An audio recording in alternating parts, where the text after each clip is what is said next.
ଓଡ଼ିଆ ଗଳ୍ପ ସତ୍ୟ ଘଟଣା। ଗୋଟିଏ ଛୋଟ ସହରରେ ଜଣେ ମଧ୍ୟବିତ୍ତ ପରିବାର ରହୁଥିଲେ। ତାଙ୍କର ଏକମାତ୍ର ଝିଅଟେ ଥିଲା। ବାପା ବାହାରେ କାମ କରନ୍ତି, ମା ଘରେ କାମ କରେ। ଝିଅ 5th କ୍ଲାସରେ ପାଠ ପଢ଼େ। ଅତି ଗେହ୍ଲାରୁ ତା କଥା ସମସ୍ତେ ମାନନ୍ତି।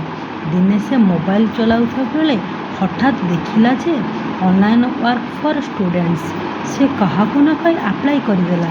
ତାପରେ ସେମାନେ ଫେକ୍ ଆଇଡି ଦେଇ ପିଲାକୁ ବ୍ଲାକମେଲ୍ କରୁଥିଲେ ବୋଲି ପିଲାଟି ଜାଣିପାରିଲା ନାହିଁ। ସେ ପିଲାଟି ମଧ୍ୟ ସେହି କଥାରେ ଭାସିଗଲା। ଆଉ ସେମାନେ ଯେଉଁ ଡ୍ୟୁସ୍ କହିଲେ ସେ ମଧ୍ୟ ଦେଇ ଚାଲିଲା। ଯେତେବେଳେ ପିଲାଟି ପାଖରୁ ମନି ସରିଗଲା, ସେ କିଛି କରିପାରିଲା ନାହିଁ। ସେ ମଧ୍ୟ ଶେଷରେ ସୁଇସାଇଡ୍ କରିଦେଲା। ବାପା ମା ପଛରେ ଜାଣିଲେ ଯେ 10,000 ଟଙ୍କା ଦିନକରେ ସେ ସେମାନଙ୍କୁ ଦେଇଛି। କହିଲ ଦେଖି, ଏଥିରେ କିଏ ଦାୟୀ? ବାପା ମା, ପିଲା, ଗଭର୍ଣ୍ଣମେଣ୍ଟ ନା ଲୋକମାନେ ବ୍ଲାକମେଲିଂ? ଏଥିରେ ଆମେ କ'ଣ କରିବା? ପ୍ଲିଜ୍ କମେଣ୍ଟ ମି।